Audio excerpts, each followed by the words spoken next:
The champagne flute pops against crystal, the sound sharp as a breaking bone. I watch, a ghost at my own execution, as Marcus slides the ring, my grandmother's ring, onto Chloe's finger.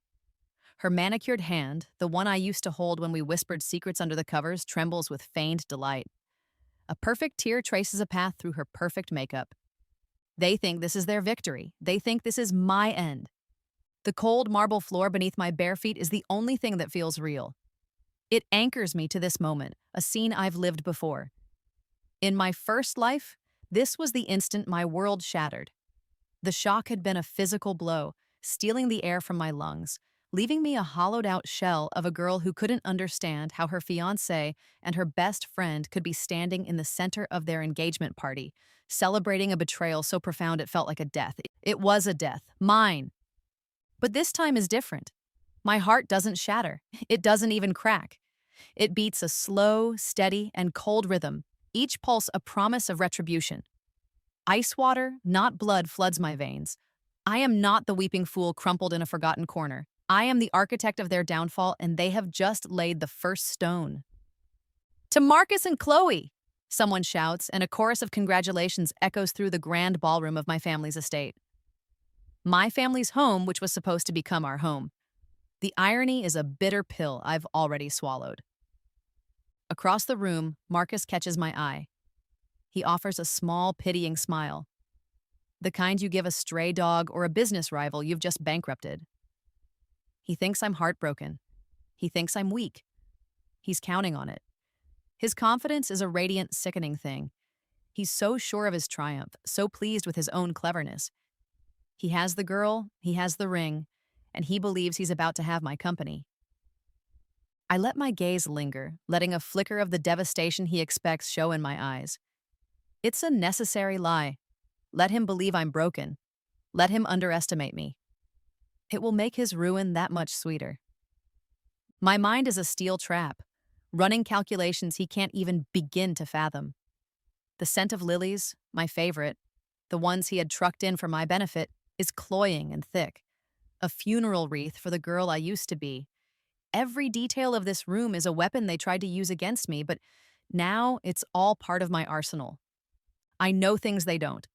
I know that in exactly 18 hours, the final merger papers between Sterling Industries, my family's legacy, and Prescott Global, his father's empire, will be ready for signing. I know that Marcus, propped up by his mother's influence and his own charm, has orchestrated a deal that heavily favors his family, built on the assumption that I, the grieving, jilted fiancé, would be too emotionally distraught to read the fine print. That I would sign anything to make the pain go away, to salvage some shred of our family's alliance. He was right the first time. I signed, and I lost everything. My company, my inheritance, my dignity. 6 months after that, I lost my life. An accidental slip from a balcony after too much wine and too many sleeping pills. No one questioned it. The tragic heiress, unable to cope. It was a neat and tidy end to their story. But this is not their story anymore. This is mine. And in this version, the tragic heiress gets a second chance. The clock is ticking, not towards my doom, but towards his. 18 hours. It's more than enough time. This time, I won't be the fool who loses everything. This time, I'm the one holding all the cards, and I am going to burn their world to the ground. I slip away from the spectacle, my movements silent and unseen. They are the center of the universe right now. No one is paying attention to the ghost in the ivory dress. My bare feet make no sound on the polished hallway floors as I find a quiet study, the one my father used to work in. The scent of old books and leather is a comfort, a reminder of a strength I forgot I possessed. I don't waste time on tears or sentiment. Action is the only antidote to the poison of the past. I pull out my phone, my fingers steady as I tap the screen. There's a number in my head, one I furiously deleted in my first life, scrubbing it from my phone and my memory with a rage born of misplaced loyalty to Marcus. But in the quiet, empty months after my death, in that strange gray in-between, the number had come back to me, a lifeline I hadn't known I had. I memorized it. I held onto it. I knew somehow that I would need it again. It rings twice.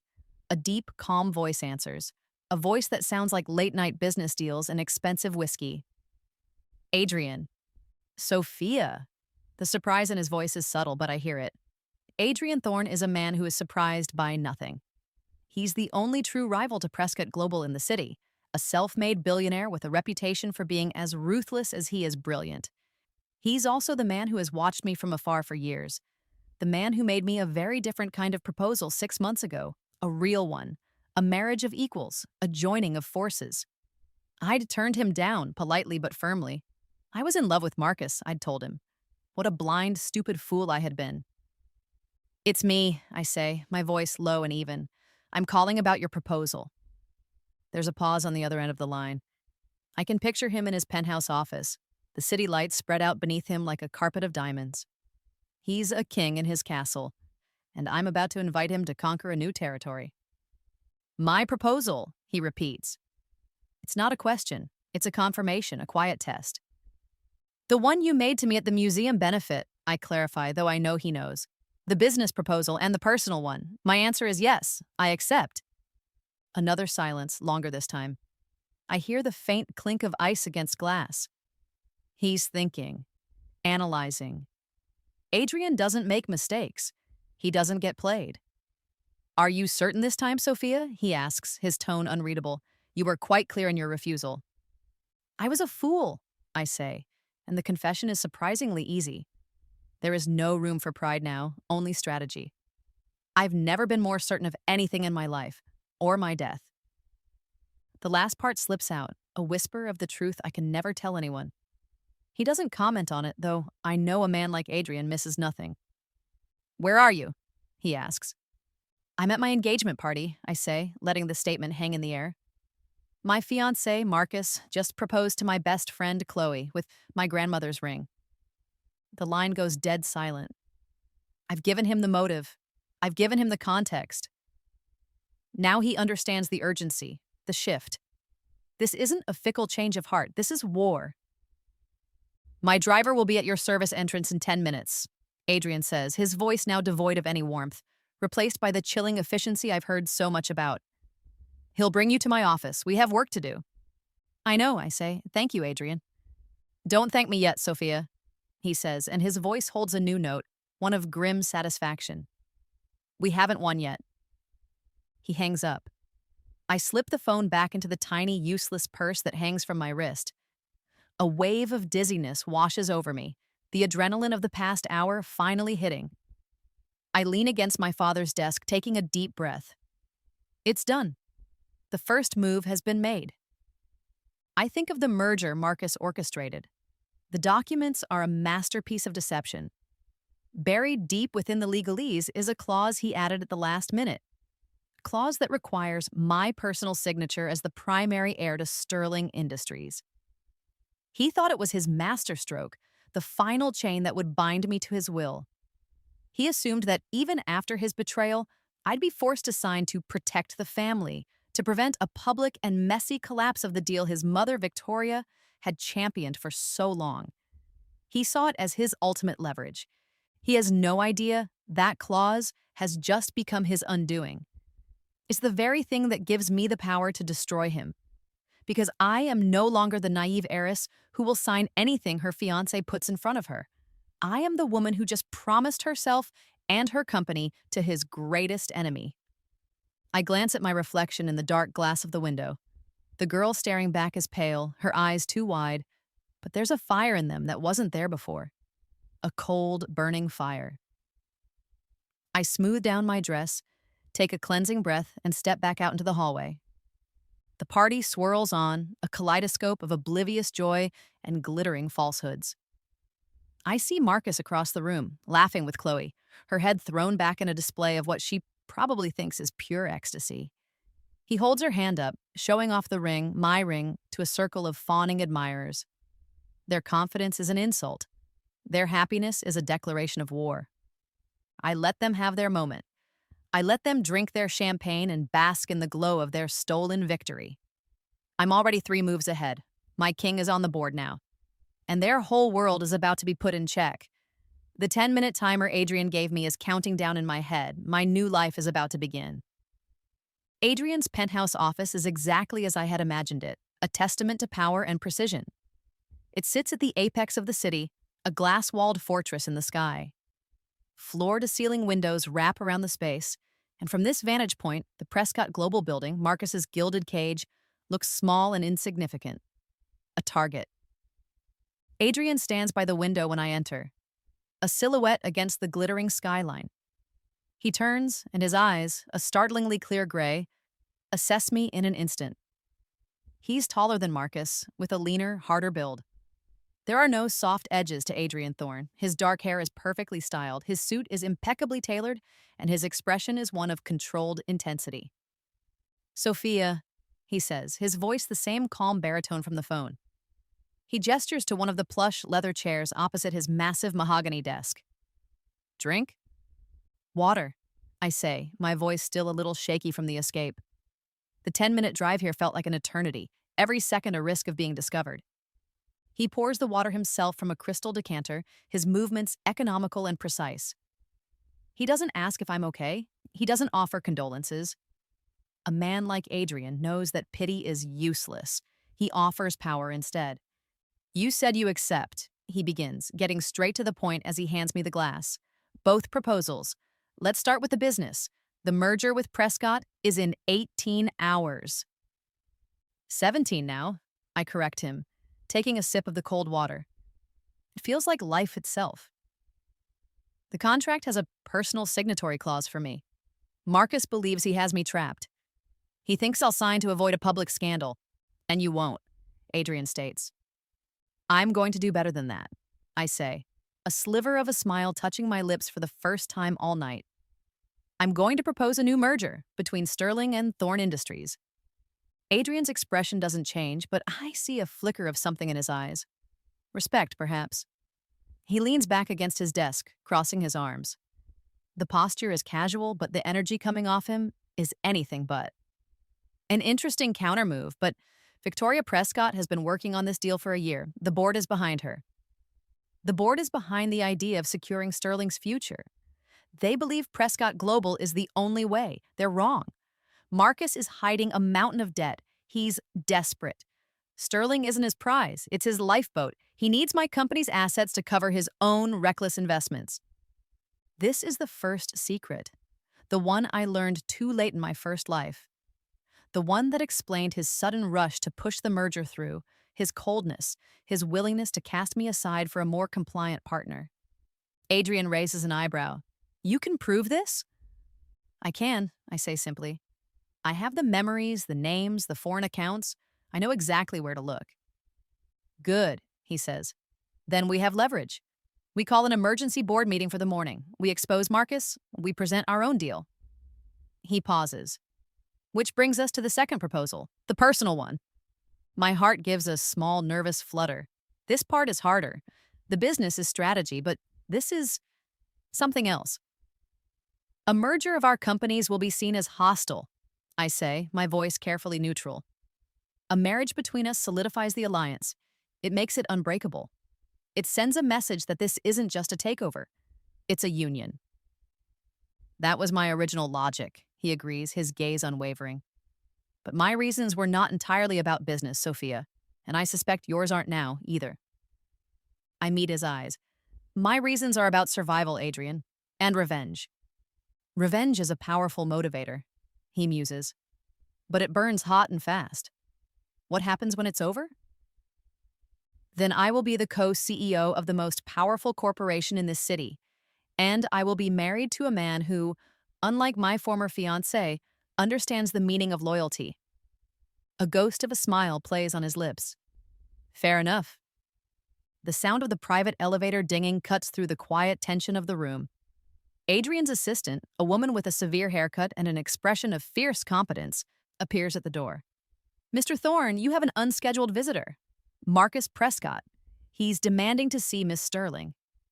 My blood runs cold. How did he find me so fast? Adrian seems unfazed. "Let him in, Sarah." He turns to me, his voice a low murmur. "Let's see how he plays a hand he doesn't know he's already lost." The doors slide open, and Marcus storms in. His face, usually a mask of charming composure, is flushed with a rage I've never seen before. His eyes, wild and furious, fix on me. He completely ignores Adrian. "Sophia, what the hell are you doing here?" he demands, his voice echoing in the vast office. "I've been looking everywhere for you. You disappeared from your own engagement party." "It wasn't my engagement party, Marcus," I say calmly, my voice a stark contrast to his fury. "You're here, with him." He finally seems to register Adrian, who is watching the scene with a detached, almost clinical interest. The contempt in Marcus's voice is thick. "You can't be serious about this merger, Sophia," he says, taking a step closer. His rage is morphing into a desperate, pleading tone. It's the voice he used when he wanted something. I used to find it irresistible. Now it just sounds pathetic. "More serious than you were about ours, apparently," I counter, my words like chips of ice. "This isn't a game," he shouts, his control snapping. "You're destroying everything we built, everything our families built." I stand up, my newfound height in the heels Adrian's driver had waiting for me, making me feel his equal. "We built nothing, Marcus. You built lies." He looks taken aback, genuinely stunned by my coldness. He expected tears. He expected hysterics. He has no idea how to handle this version of me. He takes another step, his hands outstretched as if to grab me. Before he can, Adrian moves. He doesn't say a word. He simply shifts his position, placing himself slightly between me and Marcus. It's a subtle, almost imperceptible movement, but it's a clear line drawn in the sand. A wall of quiet, unyielding power. Marcus stops dead. He looks from Adrian's impassive face to mine. The rage in his eyes is now mixed with something else, confusion, and for the first time, a flicker of fear. The air is thick with unspoken threats. The cloying sweetness of yesterday's roses, the scent of Marcus's betrayal, is finally fading from my memory. In its place is the clean, sharp scent of Adrian's cologne, cedar and ambition. It smells like the future, a future Marcus has no place in. He thought he was in control of the game, but he doesn't even know the rules have changed. He is a pawn in a war he just realized has already begun. The next morning, the Sterling Industries boardroom feels like a courtroom. The long, polished table reflects the grim faces of the board members, a collection of men and women who have known me since I was a child. They are my father's friends, his colleagues, his legacy. And for the past year, they have been slowly, surely, won over by Marcus's charm and Victoria Prescott's relentless ambition. They see me as a necessary but sentimental piece of the puzzle, the sterling heir who needs protecting. I walk in with Adrian by my side. A wave of murmurs ripples through the room. They expected me to be at home, nursing a broken heart. They did not expect me here, flanked by the one man who could truly challenge the Prescott empire. Victoria Prescott sits at the head of the table, a position she has adopted by sheer force of will. She is an elegant, iron-willed woman with perfectly coiffed silver hair and eyes that miss nothing. She looks at Adrian with undisguised animosity, then at me with a look of condescending pity. "Sophia, my dear," she says, her voice smooth as silk but laced with steel. "While this is all very dramatic, I'm not sure it's the appropriate time or place. We're here to finalize the merger. A merger that will secure your family's legacy." Marcus is beside her, looking pale and strained. His eyes dart between me and Adrian, a muscle twitching in his jaw. He tried to get to me all night, a barrage of frantic calls and texts that I ignored. He knows something is wrong, but he doesn't yet comprehend the scale of his miscalculation. "That's precisely why I'm here, Victoria," I say, my voice ringing with a confidence that surprises even me. I take my rightful place at the table, opposite her. Adrian sits beside me, a silent, imposing presence. I've reviewed the merger documents, in depth. I let that sink in. I've always been the creative one, the one who handled design and branding, leaving the financials to my father and then to Marcus. My sudden interest in contractual details is the first red flag. "And?" Victoria prompts, her painted smile tightening. "And I have some concerns," I say, nodding to Adrian. He slides a sleek tablet onto the table, and with a tap, a series of documents and spreadsheets illuminates the large screen at the end of the room, specifically about Prescott Global's financial health. A gasp goes through the room.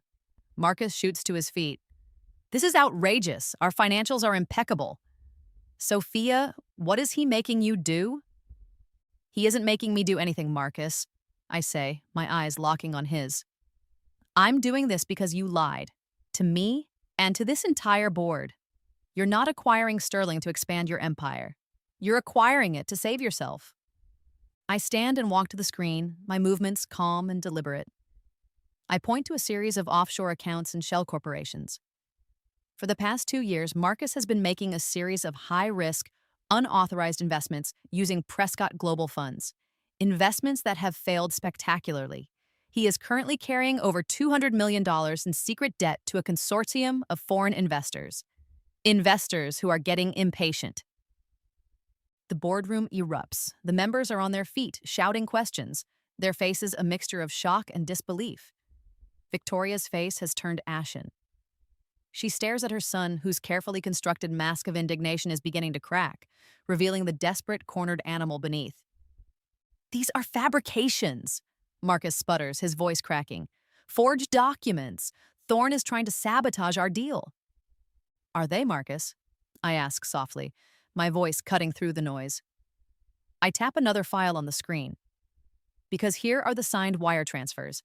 And here is the correspondence from your creditors setting a repayment deadline of next month, a deadline you cannot possibly meet without liquidating Sterling's assets. The silence that follows is absolute. Every eye is on Marcus, who looks like he's been physically struck. He stumbles back into his chair, his face slick with sweat. He has no defense. He knows the evidence is real. I look at the faces of the board members. I see dawning comprehension, anger, and betrayal. They were nearly duped. My father's company was nearly sacrificed to cover the tracks of this reckless, charming boy. In this moment, as I stand before them, not as a victim, but as their savior, a flash of the future hits me. It's not a memory, but a certainty. In 6 months, I'll be standing in this same boardroom. The name on the wall will read Thorne Sterling Industries.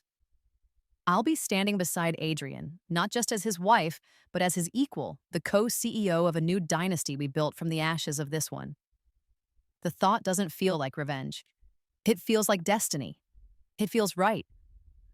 Victoria, says Mr. Abernathy, one of my father's oldest friends and a staunch traditionalist on the board, his voice trembling with fury. Did you know about this? Victoria stares at her son, her expression hardening into something cold and unforgiving. The protective mother is gone, replaced by the ruthless CEO. No, she says, her voice clipped. I did not. Marcus's mask doesn't just slip, it shatters into a million pieces. The charm, the confidence, the easy smile, it all evaporates, leaving behind a desperate, terrified man who has just lost everything. He looks at me, his eyes wide with a horrifying new understanding. He's not just looking at the woman he betrayed, he's looking at the woman who just destroyed him. And I am only just getting started. The meeting devolves into chaos, but it's a controlled chaos I am orchestrating. I let the board argue, debate, and rage. I let them fully absorb the depth of Marcus's deception. He thought he was the predator, and I was the prey. He had no idea I was the hunter, and this boardroom was my trap. The furor in the boardroom eventually subsides, replaced by a tense, simmering silence. The board members look exhausted, betrayed, and for the first time, they look at me with respect. I am no longer just Sophia Sterling, the grieving daughter. I am the one who saw the truth. Marcus sits slumped in his chair, a broken man. Victoria is on her phone, her voice a low, furious hiss as she speaks to her lawyers. She's in damage control mode, but the damage is catastrophic. The Prescott name, once a symbol of unshakable power, has been irrevocably tarnished. I walk back to my seat beside Adrian. He gives me a small, almost imperceptible nod. We are in complete control. From my briefcase, I pull out another document. It's a copy of the prenuptial agreement Marcus's lawyers had sent over to mine just last week. It was supposed to be a formality. I slide it across the table toward Marcus. His eyes, dull and defeated, flicker down to the paper. I believe this is yours, I say, my voice clear and steady. It's a cruel document designed to protect his assets while laying claim to mine. It details, in cold, legal language, how in the event of a divorce, I would be left with virtually nothing. Not a penny of Prescott money, no claim to the business, and only a token alimony that would be an insult to the heiress of Sterling Industries. It was designed to gut me, to ensure that once he had control of my company through the merger, I would be disposable. It's a standard agreement, he mutters, not meeting my eyes. Protects both families. Does it? I ask, picking up the document. I don't raise my voice. I don't need to. The quiet contempt in my tone is enough. I look at the signature page. It's funny you were so meticulous about protecting your own assets, but you got a little sloppy when it came to securing mine. I rip the document in half. The sound is shockingly loud in the silent room. I rip it again and again until the pieces are nothing more than confetti. I let the shredded paper fall from my hands and scatter across the polished table in front of him, a monument to his failed plans. You won't be needing that anymore, I say. His head snaps up, a spark of his old arrogance returning. You think you've won, Sophia? You've exposed some debt. You've embarrassed me. But you can't prove any real crime. Can't I? I lean forward, my voice dropping to a conspiratorial whisper that only he and those closest can hear. Let's talk about the original merger framework, the one my father signed before he passed away, the one you used as the basis for this entire deal. His face goes rigid. He knows what's coming. You forged my father's signature on the initial term sheet, I say, each word a hammer blow. You needed his preliminary approval to even bring this to the board, but he was having second thoughts. He was starting to see you for what you were, so you forged it. That's impossible to prove, he hisses, his eyes darting around the room to see who is listening. It's my word against a dead man's. Not when I have the handwriting analysis from a forensic expert, I say, my voice still quiet, still deadly. I tap my phone, and an email pings in the inbox of every board member. The expert report, complete with magnified images of the signature, damning in its detail. And the security footage from the lobby of the forger's office building. You were very careful, Marcus, but not careful enough. He looks like I've stabbed him. The blood drains from his face, leaving a sickly greenish pallor. He opens his mouth, but no sound comes out. He is utterly, completely ruined. But there is one final secret, the one that ties the personal to the professional, the one that will sever the last thread of sympathy anyone in this room might have for him.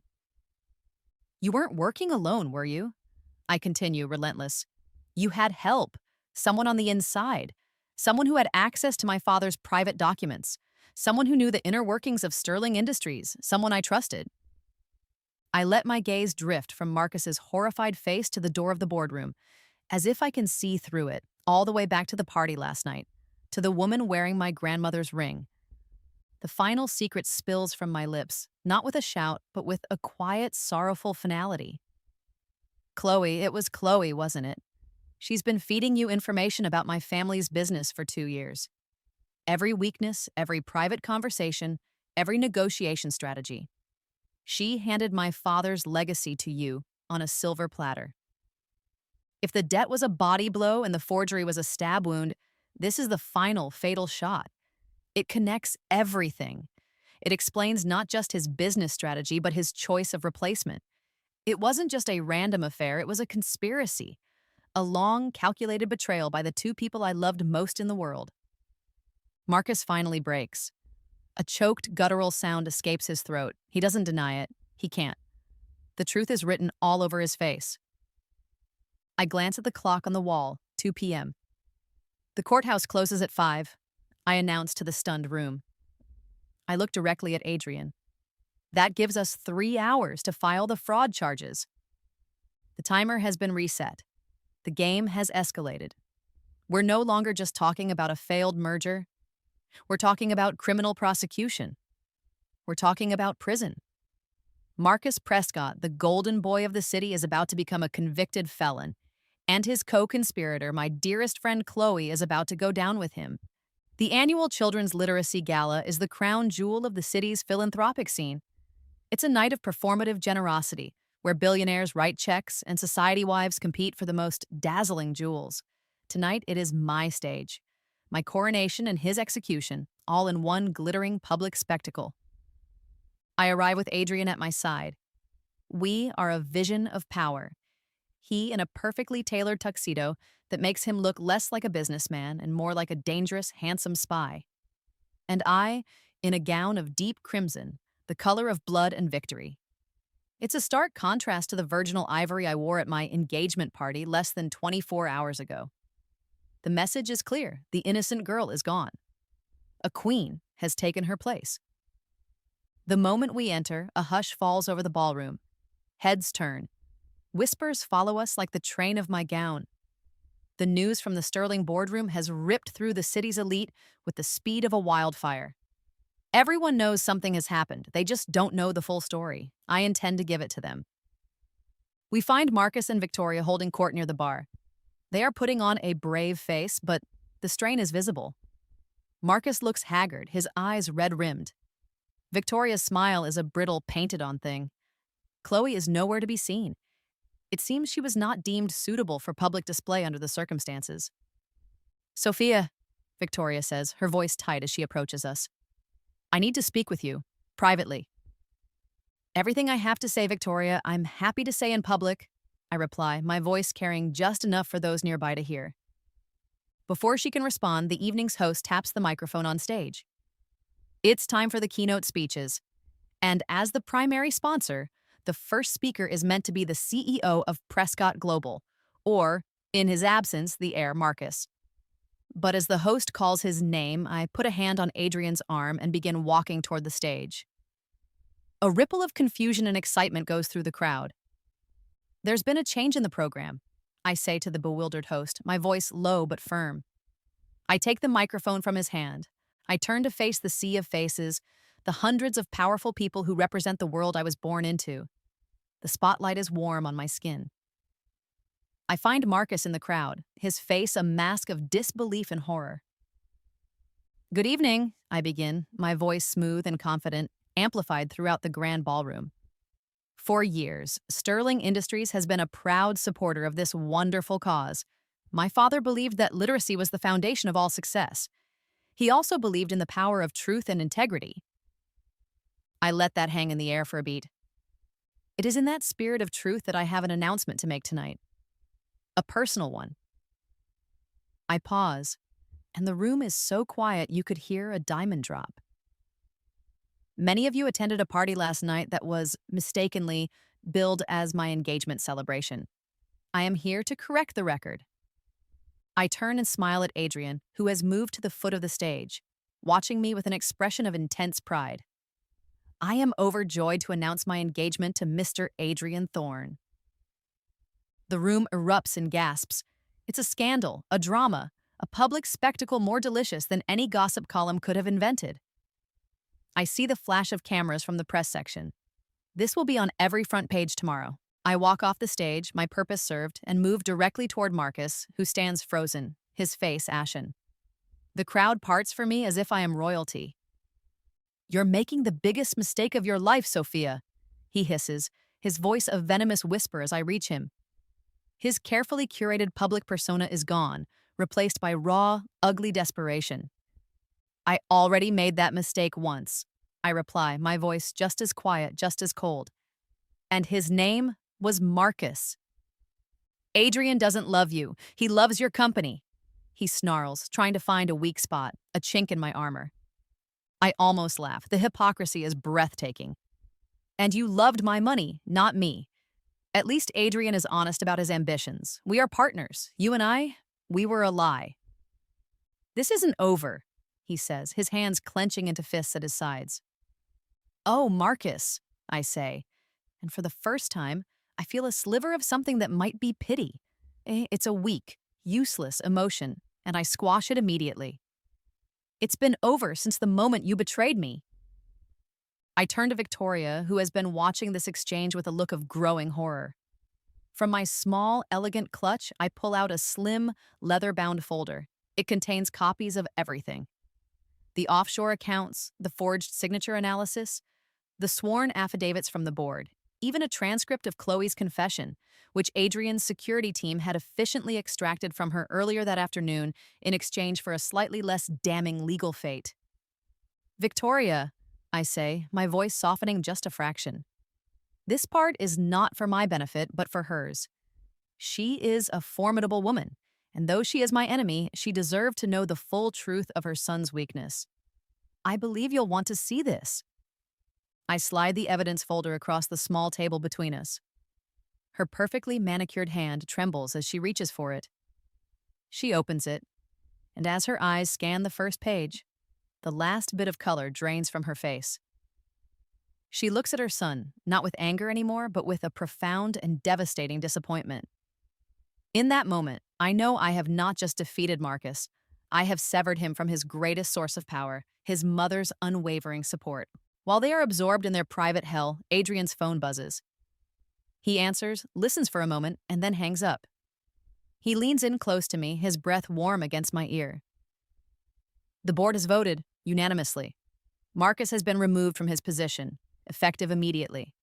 They've also formally rejected the Prescott merger and have accepted our preliminary offer. It's done. The empire has crumbled. I look at Marcus, who is now being confronted by his own mother, her face a mask of cold fury, as she holds the folder in her hand. He is alone, stripped of his title, his reputation, and his future. Adrian takes my hand, his fingers lacing through mine. It feels strong. It feels right. Now, shall we discuss our overseas expansion? He murmurs, already looking to the future. I smile, a real, genuine smile. I thought you'd never ask. We turn and walk away, leaving the ruins of the Prescott dynasty behind us without a backward glance. As we move toward the exit, a pair of discreet security guards, hired by the venue but clearly acting on a quiet word from Adrian, approach Marcus. They speak to him in low tones, their presence a firm, unyielding barrier between him and the rest of the gala's attendees.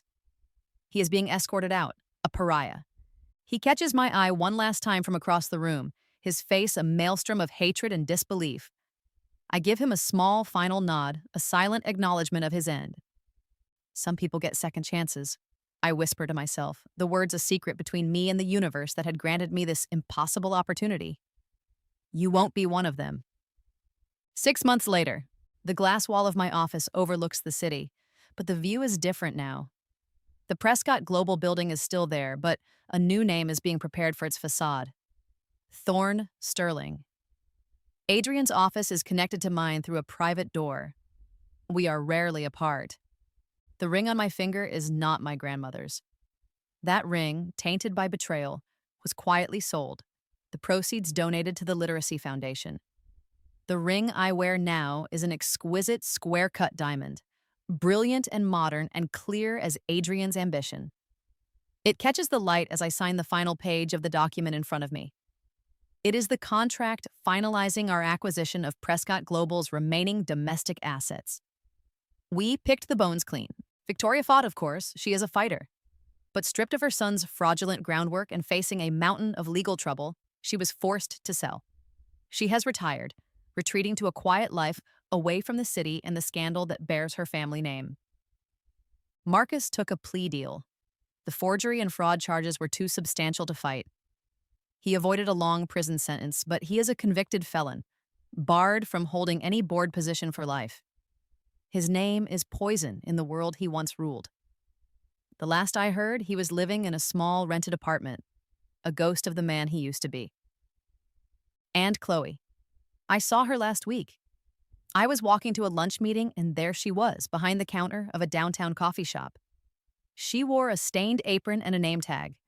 Her hair was messy, her nails were chipped, and her eyes were empty.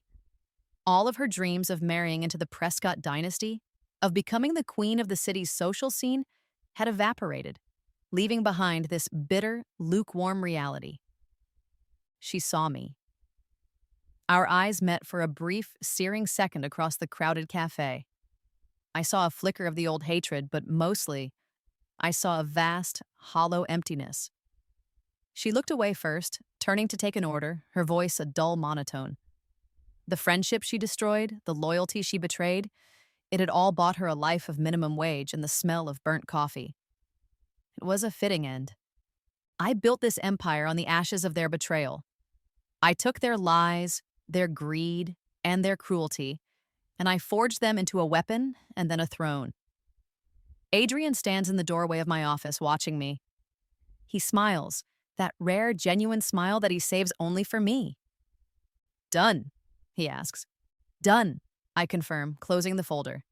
I stand and walk to him, the crimson dress from the gala a distant memory, replaced by a sharp, elegant business suit. It's all ours now. It always was, he says, pulling me close. You just had to claim it. He's right. This power, this strength, this life, it was inside me all along.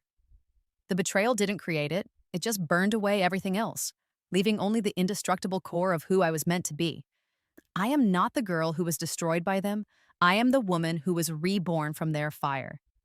And I am not done burning. I am just getting started. This time, I chose the right man. This time, I chose myself. And together, we are invincible.